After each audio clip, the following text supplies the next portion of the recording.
एकोऽपि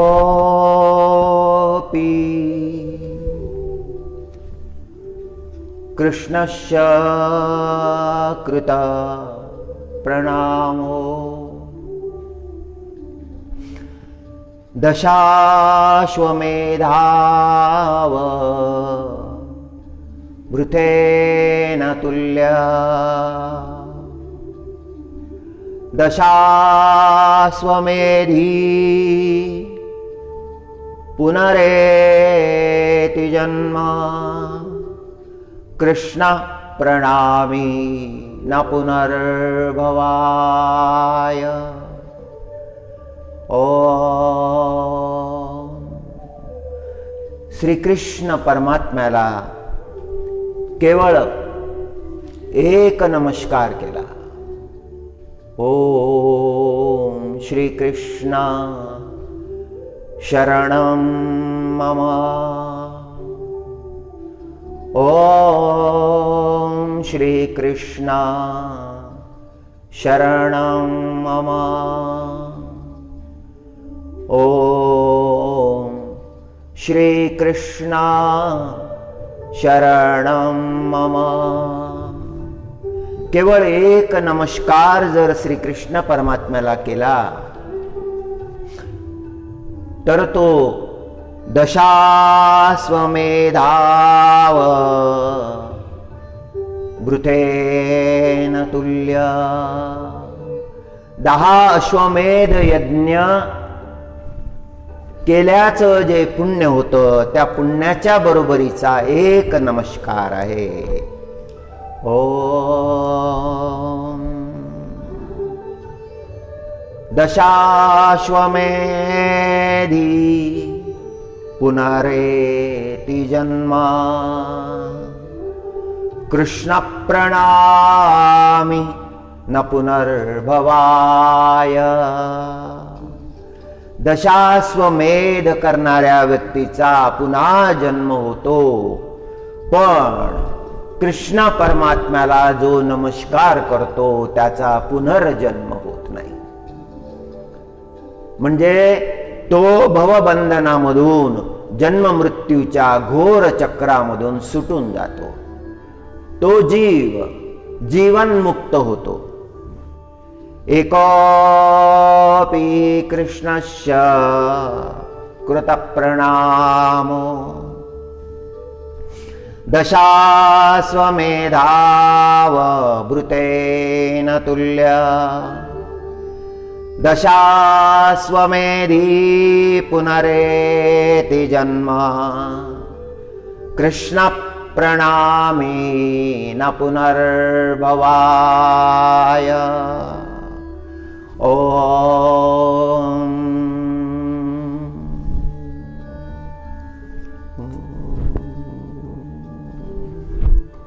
हरि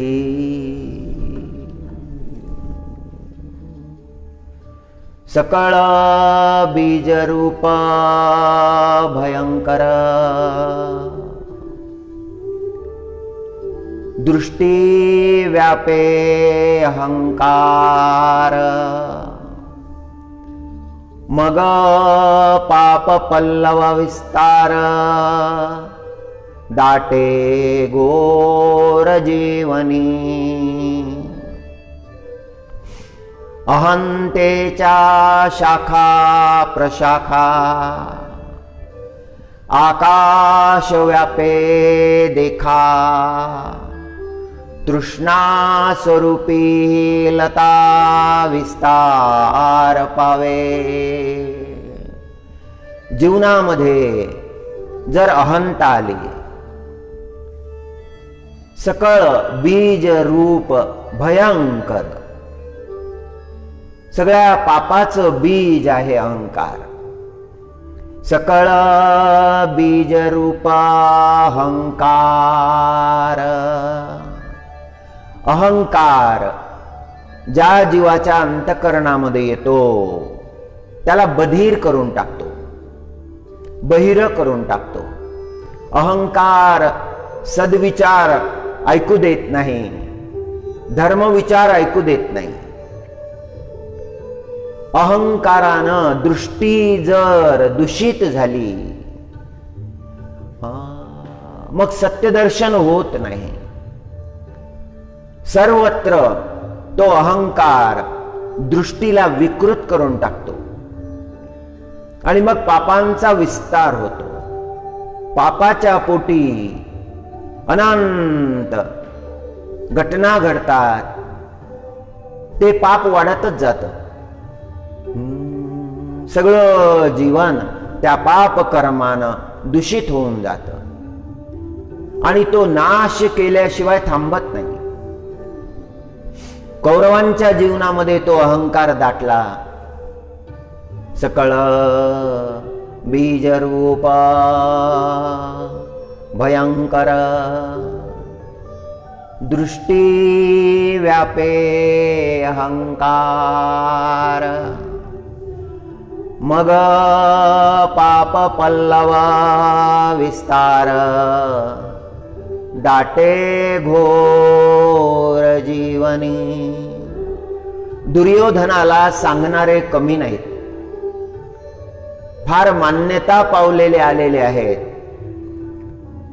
त्याला 2 शब्द सांगण्यासाठी ऋषीमुनी येतात. दुर्योधनाला विनंती करतात.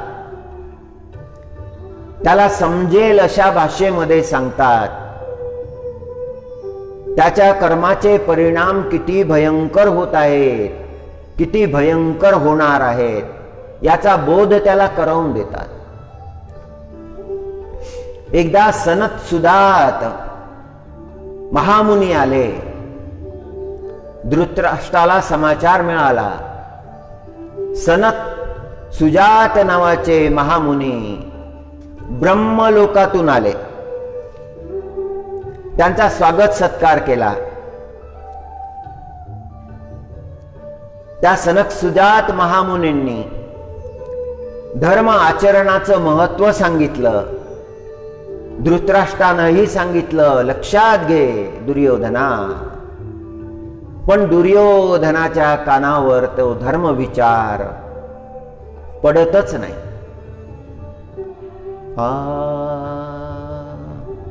त्याच्या अंतःकरणामध्ये प्रबळ झालेले दुर्विचार गर्जन करतात.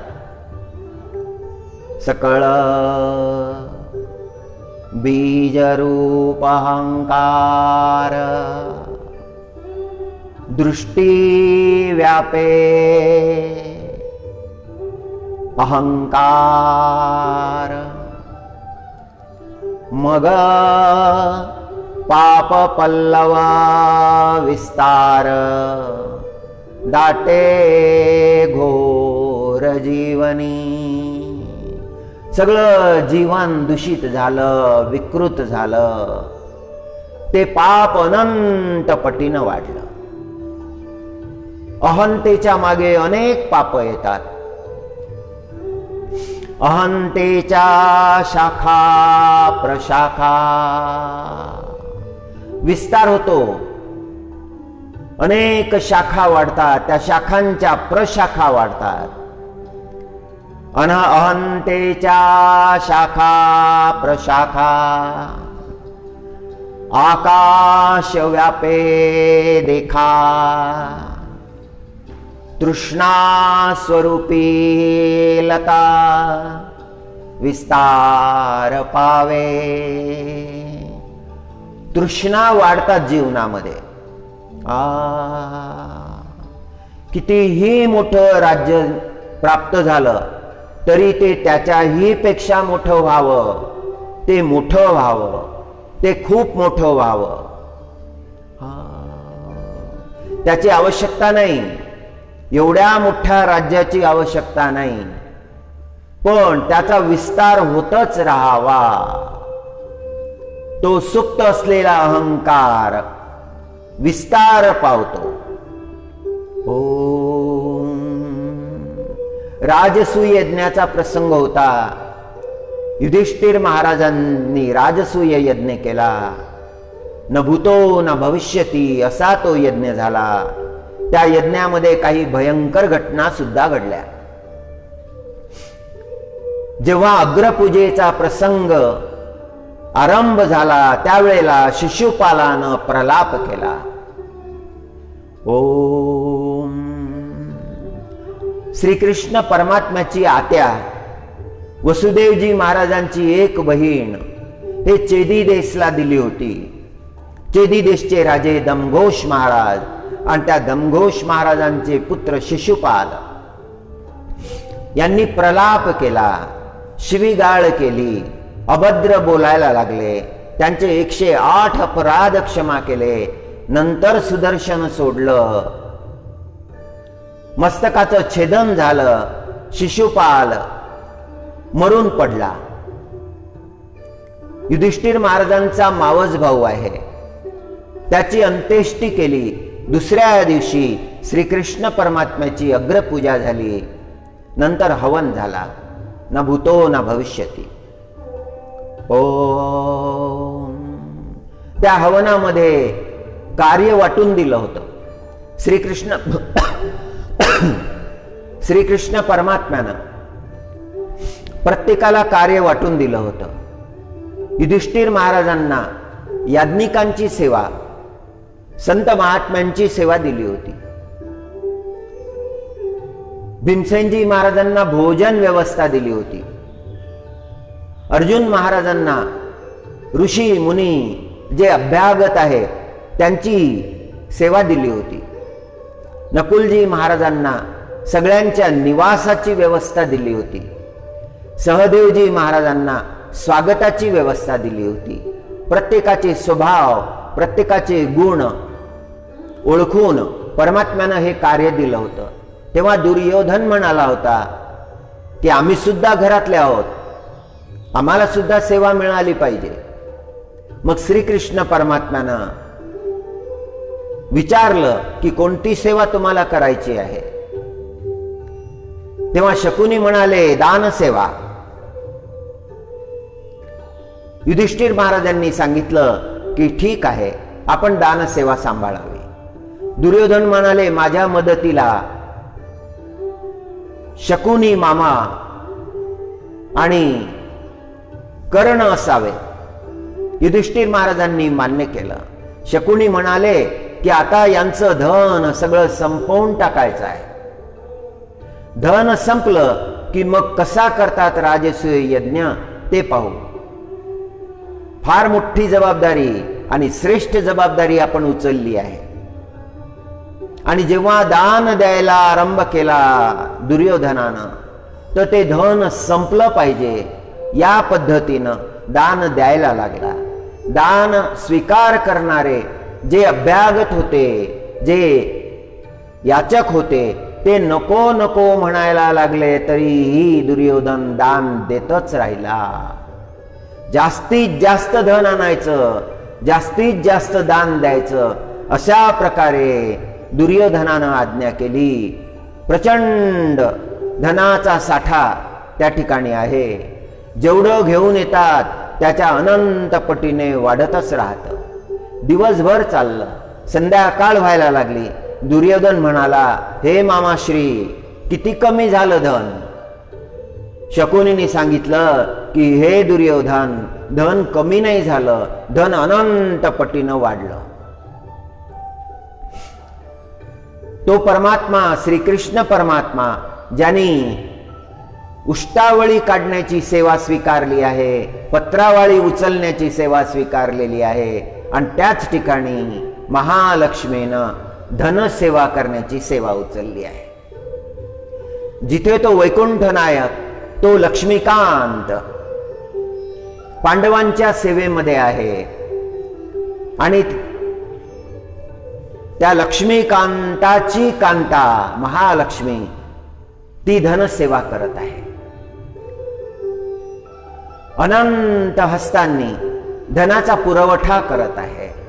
मनुष्याच्या जीवनामध्ये परमात्मा आले की मग सगळं धन आपोआपच यायला लागतं. त्या धनाची आवश्यकता राहत नाही, धनाची कमी पडत नाही.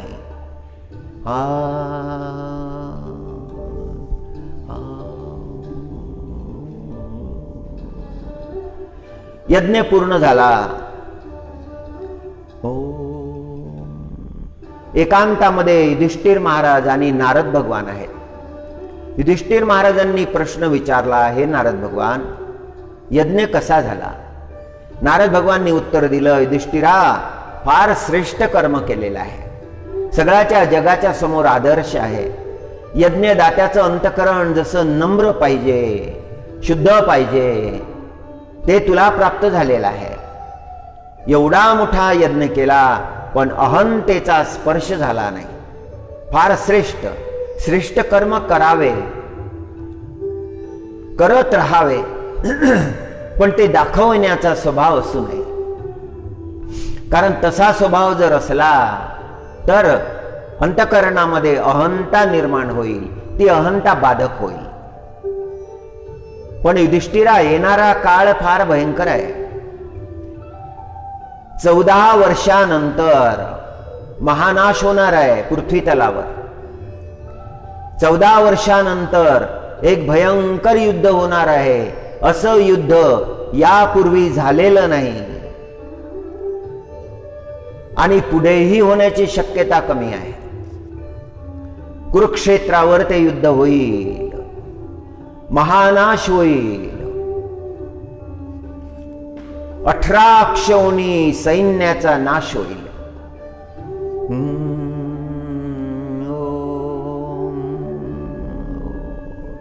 त्या युद्धाचं नेतृत्व युधिष्ठिरा तू करशील. त्या युद्धाचा मुख्य नेता तू राहशील. भीमार्जुनाचा पराक्रम राहील. भीमसेनजी महाराज, अर्जुनजी महाराज हे प्रचंड पराक्रम करतील. दैदिप्यमान पराक्रम ते करतील.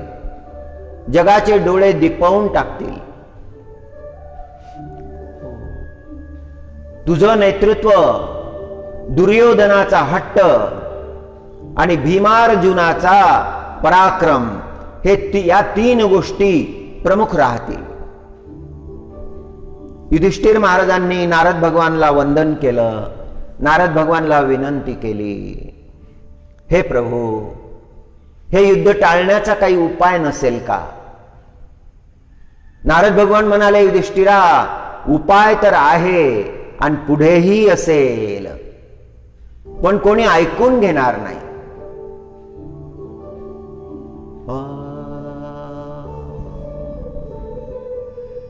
कोणी मान्य करणार नाही. दुर्योधनाचा हट्ट हा सर्वनाश झाल्याशिवाय संपणार नाही. ओम हरी ओम. युधिष्ठिर महाराजांनी मनामध्ये संकल्प केला होता की जास्तीत जास्त प्रयत्न करायचे, हे युद्ध होऊ नये. आणि तसे प्रयत्न केले सुद्धा युधिष्ठिर महाराजांनी. ओम. नको अर्ध राज्य, वनवास भोगला, ज्ञातवास भोगला, सगळे दुःख भोगले आणि नंतर बुद्धिमानीचा विचार केला. श्रीकृष्ण परमात्म्याला हस्तिनापूरला पाठवलं, प्रस्ताव पाठवला. पांडवांचं पैतृक राज्य त्यांना दिलं जावं.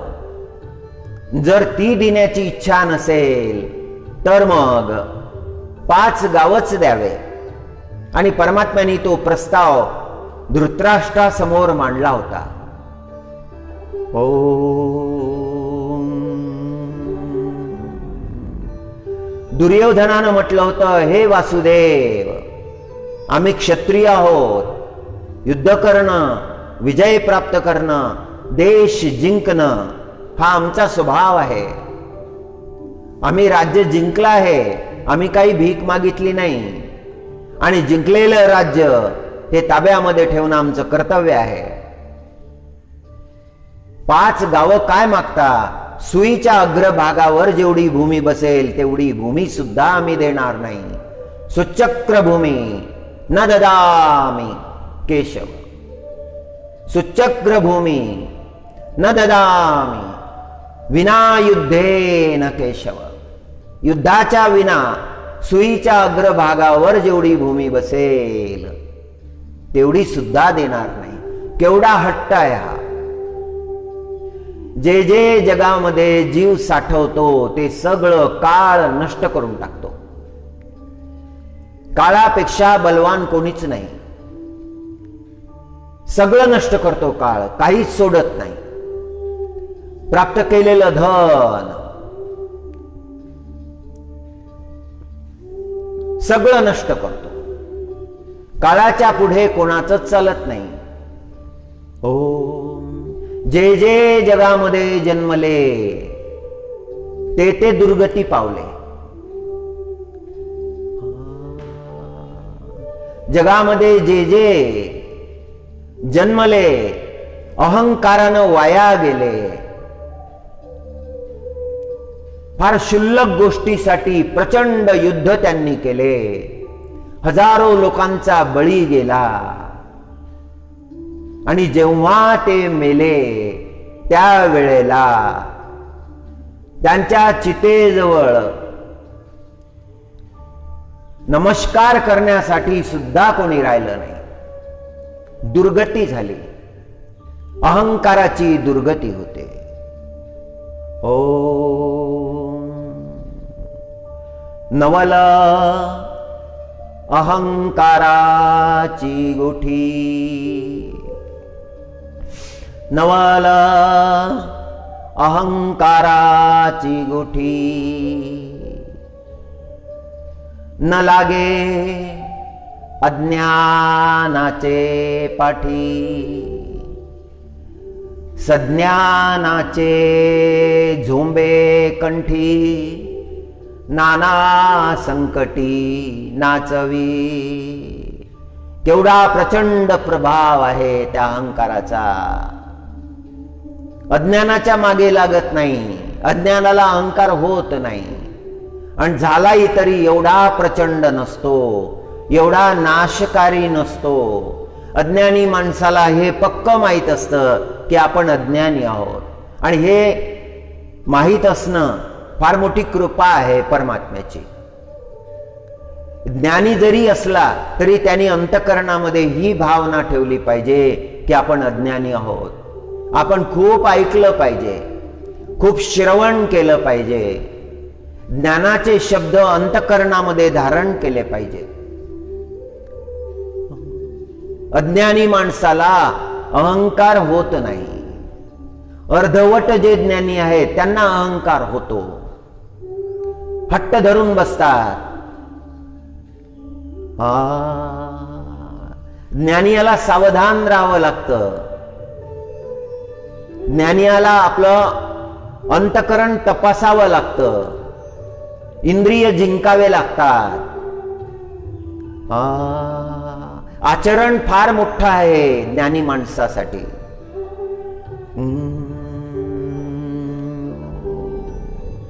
दुर्योधनाचा हट्ट आहे, कारण तो हट्ट सोडायला तयार नाही. युधिष्ठिर महाराजांचा हट्ट नाही. ते ज्ञानी आहेत, राज्य करण्यासाठी योग्य आहेत, दयावंत आहेत, उदार आहेत, दिव्य चरित्र आहे. तेच जगाचं कल्याण करू शकतात. त्यांच्या अंतःकरणामध्ये करुणेचा झरा जिवंत आहे. ओम दुर्योधनाचा हट्ट प्रचंड आहे. त्याला कोणी समजावू सांगू शकत नाहीत.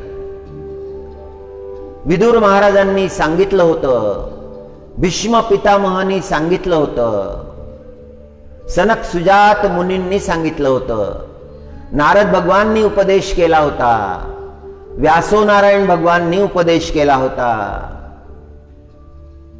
गांधारी मातेनंही सांगितलं होतं, अर्जुना कुरुवंशाचं राज्य फार मोठं आहे. या राज्यामध्ये सगळे राहू शकतात. सगळ्यांना समाविष्ट केलं जाऊ शकतं. हट्ट सोड. मातेचंही ऐकलं नाही, कारण तो अहंकारच तेवढा बलवान होता. म्हणून म्हटलं की अहंकार बधीर करून टाकतो. अहंता बधीर करून टाकते. साक्षात श्रीकृष्ण परमात्मा द्वारिकानाथ कौरव सभेमध्ये आले त्यांनीही उपदेश केला की कलहामध्ये नाश आहे, कलहाचा मार्ग पत्करू नये, संयमाचा मार्ग, विवेकाचा मार्ग स्वीकारावा. पण दुर्योधनानं ऐकलं नाही, परमात्म्याचंही ऐकलं नाही. भीष्म पितामह म्हणाले, हे दुर्योधन, द्वारकाधीश हे परमात्म्याचा अवतार आहे, साक्षात नारायण आहेत,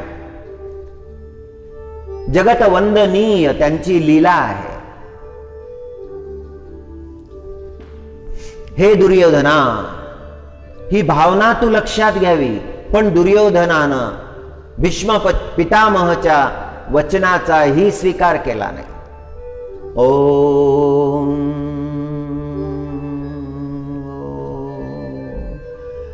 सकळ बीजरूपा भयंकर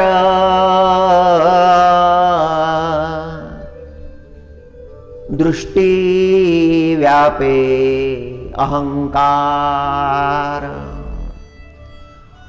मग पाप पल्लव विस्तार, दाटे घोर जीवनी. अहंतेच्या शाखा प्रशाखा, आकाश व्यापे देखा,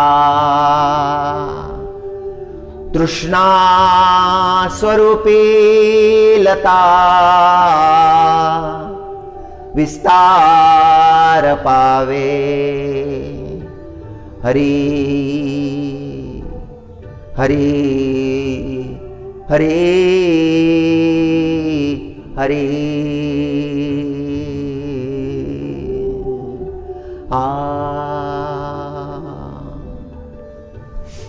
मद्र देशचे राजे होते शल्य महाराज.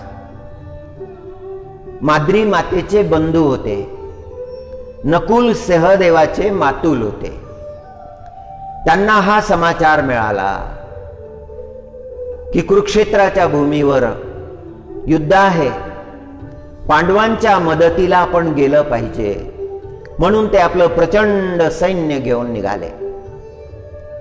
दुर्योधनाला हा समाचार कळला. शल्य महाराज मद्र देशचं सैन्य घेऊन येत आहे. दुर्योधनानं एक युक्ती केली. त्यांच्या मार्गामध्ये त्यांच्या निवासाचा प्रबंध केला, भोजनाची व्यवस्था केली, सेवकांना सांगितलं कुठल्याही प्रकारची कमी पडायला नको. आणि जिथे जिथे त्या सैन्याचा मुक्काम होत आहे तिथे तिथे त्यांची खूप सेवा केली जात आहे. शल्य महाराजांना असं वाटलं की सगळी व्यवस्था युधिष्ठिर महाराज करत आहेत. हस्तिनापुराच्या जवळ जवळ जेव्हा यायला लागले तेव्हा शल्य महाराजांना असं वाटलं की आताच चौकशी करावी की एवढी सेवा देत कोण आहे.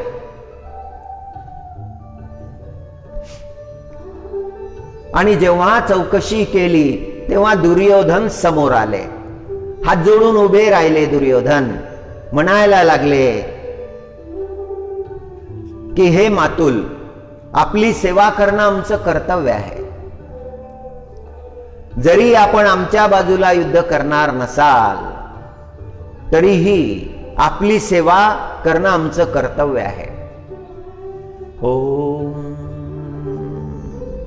आपण माद्री मातेचे बंधू आहात, नकुल सहदेवचे मामा आहात. जसे त्यांचे मामा आहात तसे आमचेही मातुल आहात. शल्य विचार करायला लागले. एवढी सेवा घेतलेली आहे, एवढं भोजन घेतलेलं आहे, आता आपलं कर्तव्य आहे कौरवांच्या बाजूने युद्ध करणं. शल्य युधिष्ठिर महाराजांना भेटायला गेले. युधिष्ठिर महाराजांना वंदन केलं, सगळा प्रकार सांगितला. युधिष्ठिर महाराज म्हणाले, हे मातुल, तुम्ही युद्ध आता कौरवांच्या बाजूने केलं पाहिजे. शल्यांनी वंदन केलं. उदार चरित्र आहे युधिष्ठिर महाराजांचं. ओम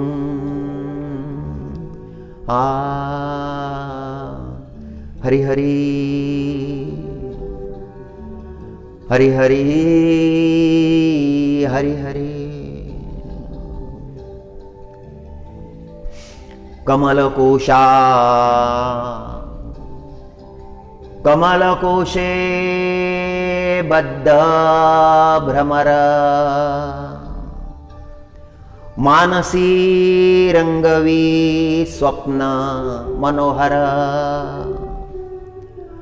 प्रभात काले आनंद दो यमधुरा दृष्टी पाहिल. संध्याकाळची वेळ आहे. तो भ्रमर त्या कमळामध्ये पराग सेवन करत आहे. इतका मग्न झालेला आहे पराग सेवन करण्यामध्ये की संध्याकाळ झाली. ते कमळाचं पुष्प जे आहे ते बंद झालं. त्या कमल कोशामध्ये तो बंदिस्त झाला. आता बाहेर निघता येत नाही. त्याच्यामध्ये क्षमता आहे, बाहेर निघण्याची क्षमता आहे, पण कमळ पुष्पाला इजा होईल म्हणून तो बाहेर निघण्याचा विचार करत नाही. आतमध्येच थांबतो आणि विचार करतो, स्वप्न पाहतो. प्रभात होईल आणि प्रभात झाल्यानंतर ते कमळ पुष्प पुन्हा उमलेल आणि मग तो बाहेर निघेल.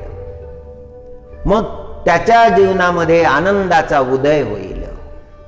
ओम कमलकोशे बद्ध भ्रमर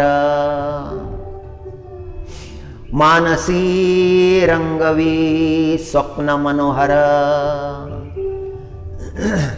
प्रभात काले आनंदोदय मधुर दृष्टी पाहिल.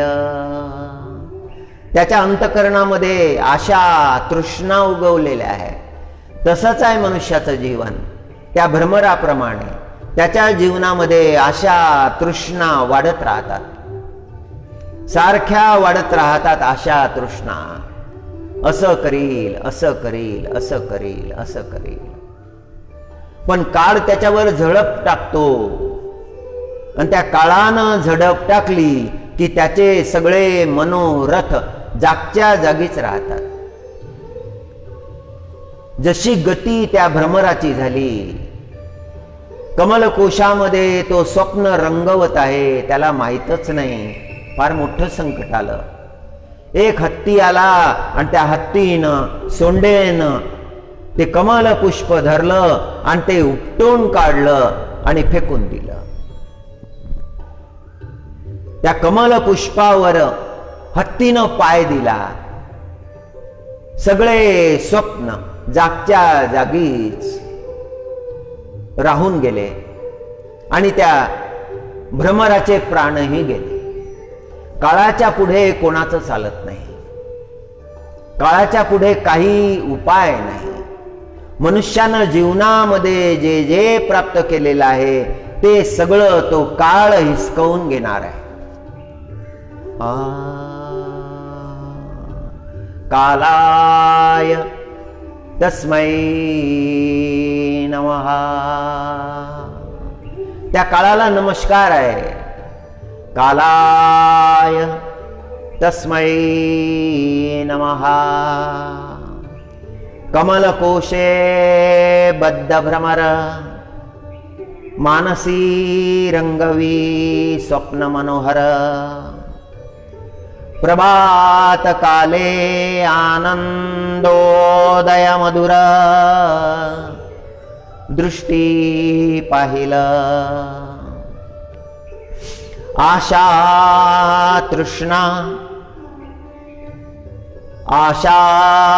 तृष्णा उठती लाटा. आदळती भावनांच्या तटा, दुर्दशा धैर्यवाना सुबटा करीती सकळ, आशा तृष्णांच्या लाटा उठतच राहतात. उंच उंच त्या आशा तृष्णांच्या लाटा उठतात. एक आशा पूर्ण झाली नाही तर दुसरी उठली, दुसरी पूर्णतेला आली नाही तर तिसरी उठली. अनंत लाटा उठत राहतात. आशा तृष्णा लाटा, आदळती भावना तटा. भावनेच्या तटावर त्या लाटा आदळत राहतात. दुर्दशा धैर्यवाना सुभटा, धैर्यवान असलेले जे योद्धे आहेत त्यांची दुर्दशा करून टाकतात. दुर्दशा धैर्यवाना सुभटा करीती सकळ.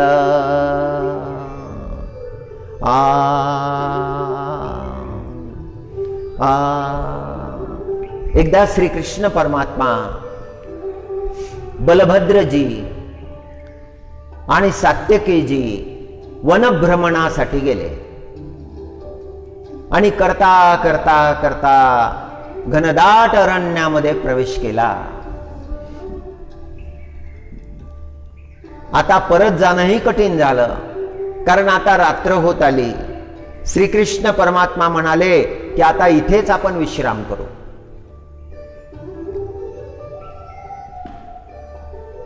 बलभद्रजी म्हणाले की थोडा अग्नी प्रज्वालित करावा, म्हणजे उजेड मिळेल. आणि मग आजूबाजूला काष्ठ गोळा केले, अग्नी प्रज्वालित केला आणि जवळच विश्रामाचा विचार केला. कृष्ण परमात्मा म्हणाले की आता 3 प्रहर रात्र राहिली आहे. असं करू, 3 प्रहर तिघांनी प्रत्येकाने एक प्रहर जागरण करायचं. वनामध्ये संकट येऊ शकतं. प्रभूने आज्ञा दिली, पहिला प्रहर सात्यकी जागरण करतील, दुसरा प्रहर बलभद्रजी जागरण करतील आणि तिसरा प्रहर स्वतः कृष्ण परमात्मा जागरण करतील. सकाळची प्रतीक्षा करू आणि मग द्वारकेला प्रस्थान करू. अशा प्रकारे सात्यकीजी जागरण करायला लागले. कृष्ण परमात्मा बलभद्रजी विश्राम करायला लागले. थोड्या वेळानं एक भयंकर दैत्य प्रगट झाला. तो सात्यकीजीला म्हणाला की या दोघांचं भक्षण मला करू द्या. सात्यकीजीला क्रोध आला, युद्ध करायला लागले. तो प्रचंड प्रहार करायला लागला. सात्यकीजी पराक्रमी होते. त्याला युद्धामध्ये परास्त करायचा प्रयत्न केला. क्रोध वाढतच चालला. जसा जसा क्रोध वाढत चालला तसा तसा तो भयंकर दैत्य प्रचंड होत चालला. सात्यकीजीवर प्रहार केले, प्रचंड प्रहार. एक प्रहर युद्ध चाललं आणि मग तो विलीन झाला.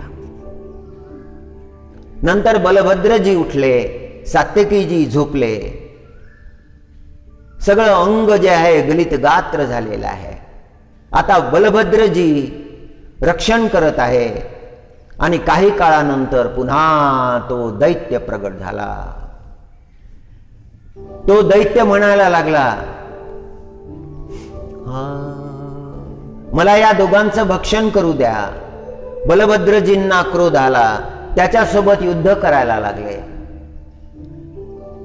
जसा जसा क्रोध करायला लागले, त्याला नष्ट करायचा प्रयत्न करायला लागले, तशी तशी त्याची शक्ती वाढतच चालली. क्रोध येत होता बलभद्रजींना आणि वाढत होता तो भयंकर दैत्य. करता करता प्रहर निघून गेला. बलभद्रजी सुद्धा थकले. बलभद्रजी झोपायला गेले. आता श्रीकृष्ण परमात्मा युद्ध करायला लागले. घनघोर युद्ध चाललेलं आहे. तो भयंकर दैत्य कृष्ण परमात्म्यावर प्रहार करत आहे, पण परमात्मा स्मितहास्य सहज त्याला प्रत्युत्तर देत आहेत. परमात्म्याला क्रोध येत नाही. तो दैत्य क्षीण व्हायला लागला. परमात्म्याला क्रोधच आला नाही. परमात्मा म्हणाले, बरं झालं तू आलास, कारण तू जर आला नसता तर झोप आली असती. आता तुझ्यासोबत युद्ध अभ्यास करताना झोप येणार नाही. तुझी शक्ती प्रचंड आहे. तू अग्नीसारखा जाळून टाकणार आहेस. तू महानाशकारी आहेस. तुझ्या पुढे काही चालत नाही. तू विवेकाची हानी करणार आहे. तू जीवनामध्ये आला की मग विवेक राहत नाही. क्रोधी माणसाला आपला परका ज्येष्ठ कनिष्ठ काहीच दिसत नाही. क्रोधाच्या जवळ मर्यादा नसते. आता तुझ्यासोबत युद्ध करताना आनंद येईल. तुझ्यासोबत संघर्ष हा जन्मभर आहे. प्रत्येक जीवाच्या जीवनामध्ये तू आहेस. परमात्मा बोलायला लागले, त्याच्यासोबत युद्ध करायला लागले. तो क्षीण झाला. एक प्रहर व्यतीत होता होता होता त्याचं स्वरूप एका अंगुलीपेक्षा लहान झालं. प्रभूनं त्याला घेतलं आणि उपवस्त्राच्या पदरामध्ये हलकसं बांधून ठेवलं. प्रातकाल झाल्यानंतर सात्यकी उठले, बलभद्रजी उठले. सात्यकीजी म्हणाले, फार भयंकर राक्षस होता. ज्याच्यासोबत युद्ध करावं लागलं तो फार भयंकर राक्षस होता. त्याची शक्ती वाढतच गेली. तो अजेय होता. बलभद्रजी म्हणाले, हो, प्रचंड होता. जसे जसे त्याच्यावर प्रहार केले तसा तसा तो वाढत गेला. कृष्ण परमात्मा म्हणाले की त्याची शक्ती घटली. तो इतका लहान झाला की या उपवस्त्राच्या पदरामध्ये मी त्याला बांधून टाकलं आणि सोडून दाखवलं. त्याचं स्वरूप हा क्रोध राक्षस होता. क्रोध राक्षसासोबत सात्यकीजीनं युद्ध केलं होतं. बलभद्रजीनं युद्ध केलं होतं. श्रीकृष्ण परमात्म्यानं युद्ध केलं होतं. त्याच्यावर क्रोध केला होता, म्हणून तो वाढला होता. क्रोधानं क्रोध वाढत असतो. अक्रोधेन जयेत क्रोधम, अक्रोधेन जयेत क्रोधम. हरि ओम, हरि ओम,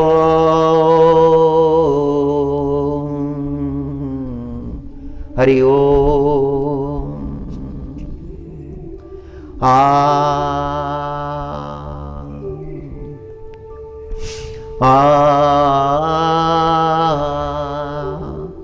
भोगान भुक्ता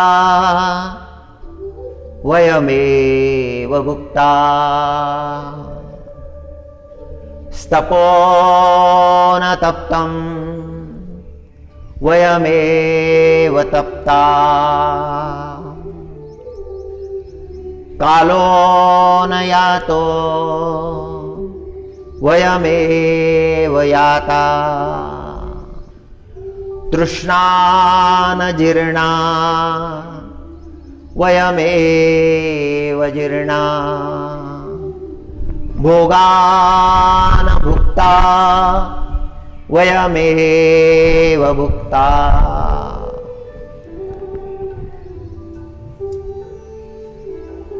आपण काही भोग भोगले नाही, भोगांनीच आपल्याला भोगून टाकलेला आहे.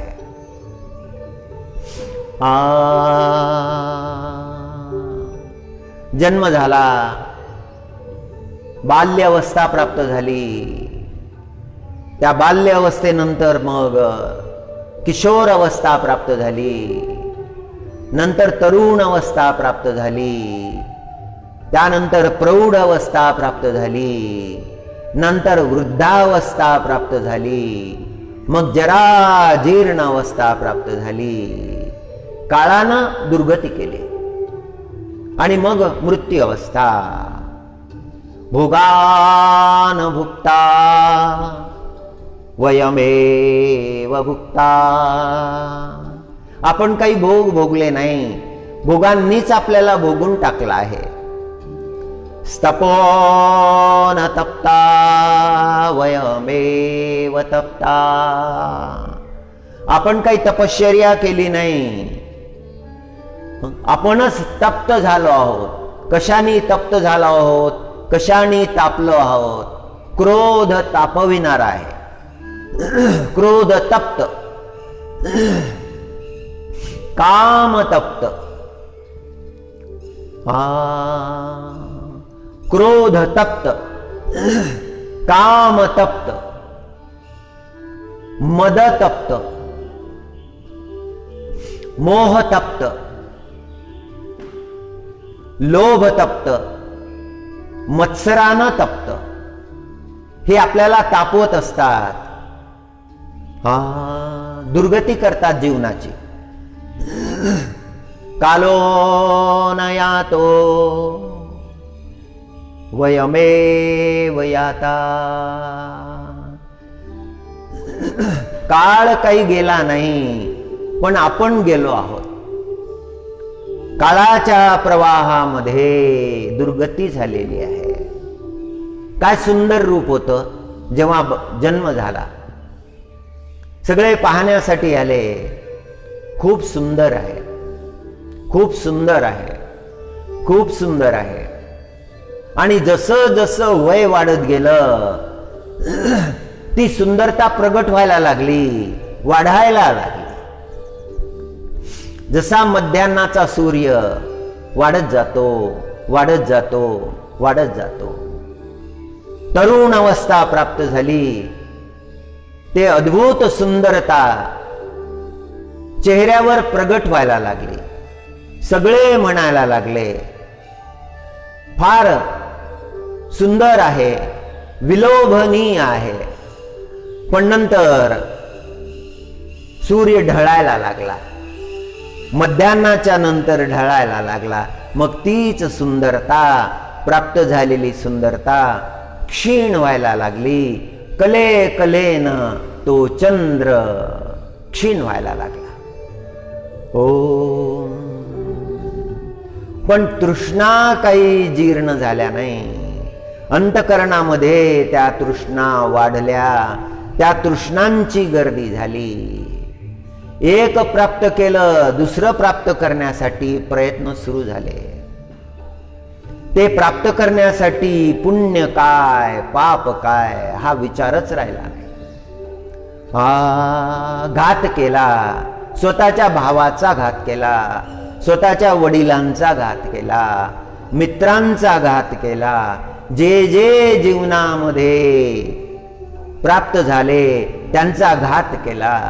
पुण्य जोडलं नाही, पापाचा भार झाला.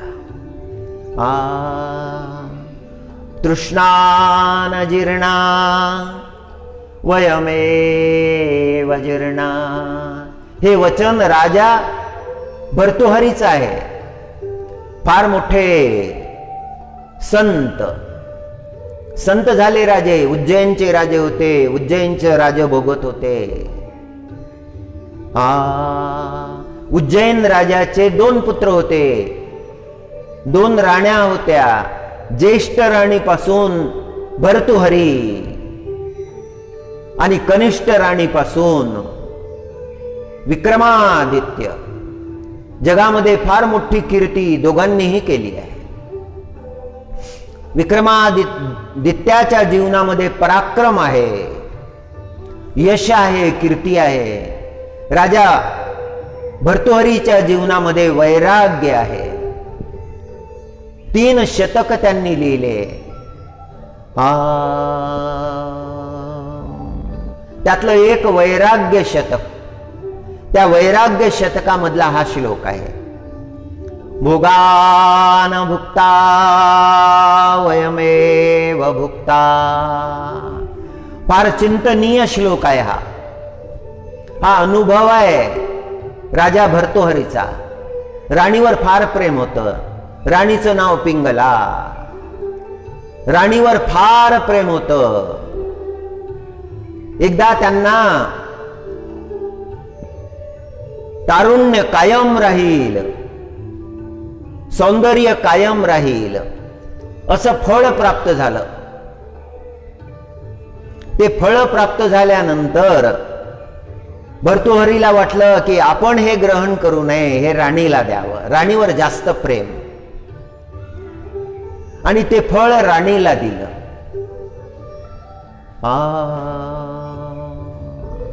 पण राणीचं काही राजावर प्रेम नव्हतं. ज्याच्यावर विश्वास ठेवावा तोच विश्वासघात करतो, हे जगातल्या लोकांचे अनुभव आहेत.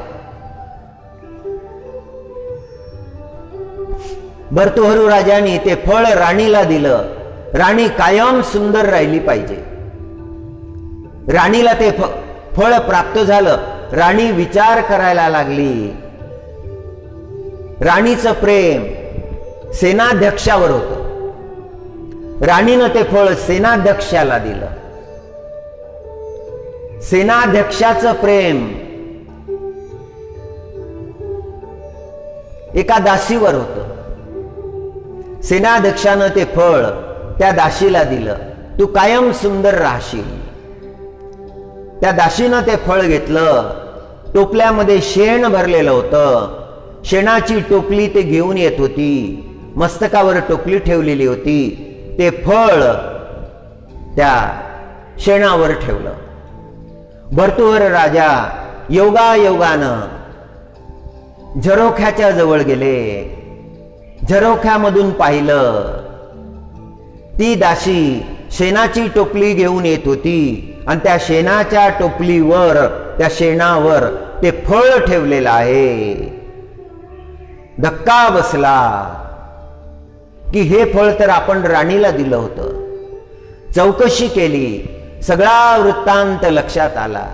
ज्या राणीवर आपलं प्रेम होतं त्या राणीचं प्रेम सेनाध्यक्षावर होतं. सेनाध्यक्षाचं प्रेम त्या दासीवर होतं.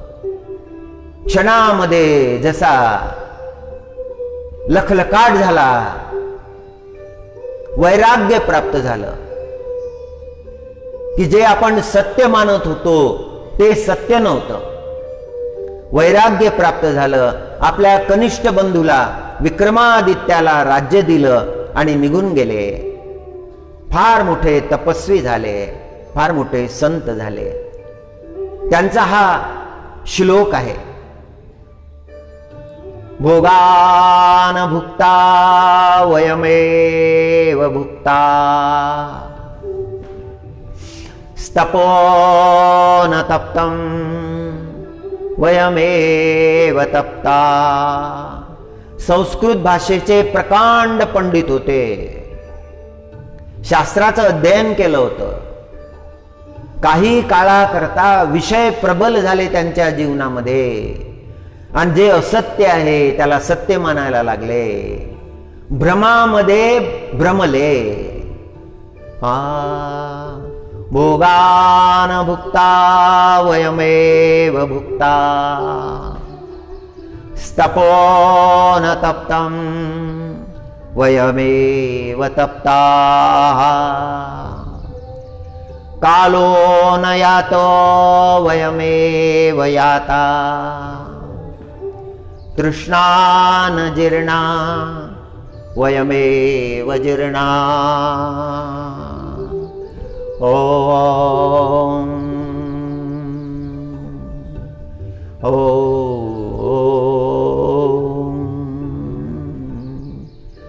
कावळ्याचे गळा मुक्ता फळ माळा. तरी काय त्याला भूषणा शोभे. कावळ्याच्या गळ्यामध्ये मोत्याची माळ धारण करविली. कावळा पाळला आणि त्याच्या गळ्यामध्ये मोत्याची माळ. पण त्या कावळ्याला त्याचं काय भूषण आहे, त्याला त्याचं काय महत्व आहे? राणीला ते फळ दिलं होतं. त्या फळाचं महत्व तिला समजायला पाहिजे होतं की राजाचं केवढं प्रेम आहे, स्वतः ग्रहण केलं नाही, आपल्याला दिलं. कावळ्याचे गळा मुक्ता फळ माळा, तरी काय त्याला भूषण शोभे. एका संताचं वचन आहे, पाश्चात्य संताचं वचन. Do not throw pearls in front of the crows. They do not understand the value of pearls. कावळ्यांच्या समोर मोती फेकू नका. मोत्यांचं महत्व त्यांना कळणार नाही. ज्यांची पात्रता नाही त्यांना ते देऊ नका, हा संदेश आहे. Do not throw pearls in front of the crows, for they do not know the value of pearls. हाच भाव या वचनामध्ये आलेला आहे. कावळ्याचे गळा मुक्ता फळ माळा, तरी काय त्याला भूषण शोभे. हरि ओम. दम, दान, यम हे 3 धर्म आहेत. अनेक धर्म आहेत, पण या वचनामध्ये 3 धर्माची चर्चा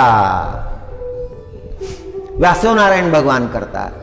दम, दान, यम हे 3 धर्म आहेत. मनुष्यानं जीवनामध्ये इंद्रिय निग्रह केला. दम, स्वतःला जिंकणं, स्वतःच्या आशा आकांक्षा ह्या बाजूला सारणं, तत्वाचं तत्व जाणून घेणं, इंद्रिय जिंकणं, याला दम म्हटलेलं आहे. दमन करणं. त्या अंतःकरणामध्ये उसळलेल्या वासना, ते विचार, ते बाजूला सारले, जिंकून घेतलं, स्वतःला सत्य दर्शन प्राप्त केलं, दम प्राप्त केलं. जो जीवनामध्ये दम प्राप्त करतो त्याचं तेज वाढतं.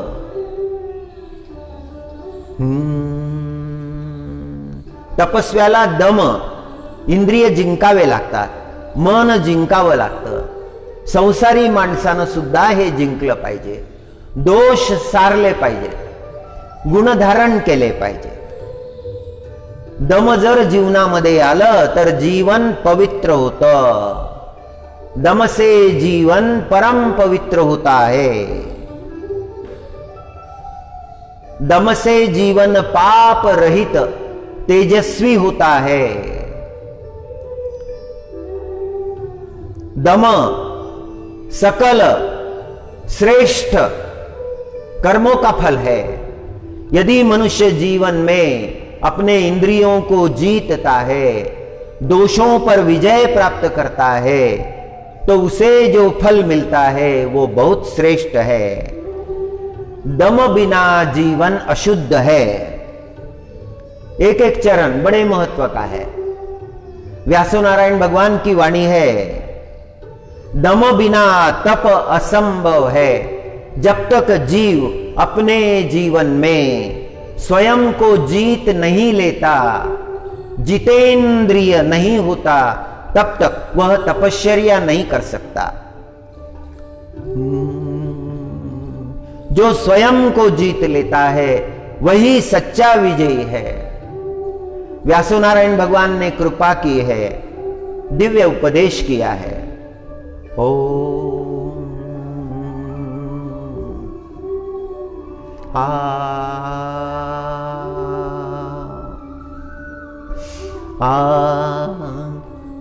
भूमी अवघी शुद्ध जाणा, भूमी अवघी शुद्ध जाणा, अमंगळ ते वासना. वासना अमंगळ आहे, भूमी शुद्ध आहे. भूमी अवघी शुद्ध जाणा. प्रत्येकाला आपलं जीवन मंगळ करता येईल, शुद्ध करता येईल, पवित्र करता येईल. जगामध्ये जन्म झालेला आहे, परमात्म्याची कृपा आहे. भूमी अवघी शुद्ध जाणा, अमंगळ ते वासना.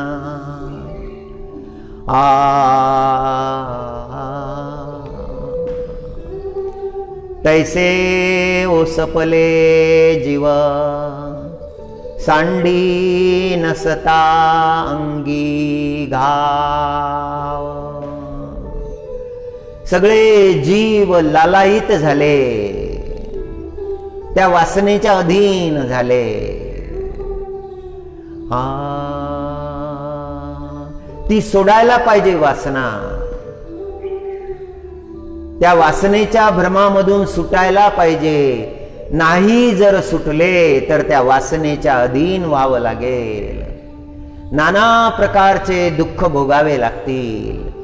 पुन्हा पुन्हा जन्म घ्यावा लागेल. जन्म मृत्यूचे फेरे भोगावे लागतील. या शरीरानं पाप करून नंतर हे शरीर सोडून देऊन जाऊन नरक भोगावा लागेल. पहा, शरीरही सोबत येत नाही, हे सोडावं लागतं, इथेच सोडावं लागतं. पण या शरीरानं केलेले जे पाप कर्म आहेत ते मात्र भोगावे लागतात.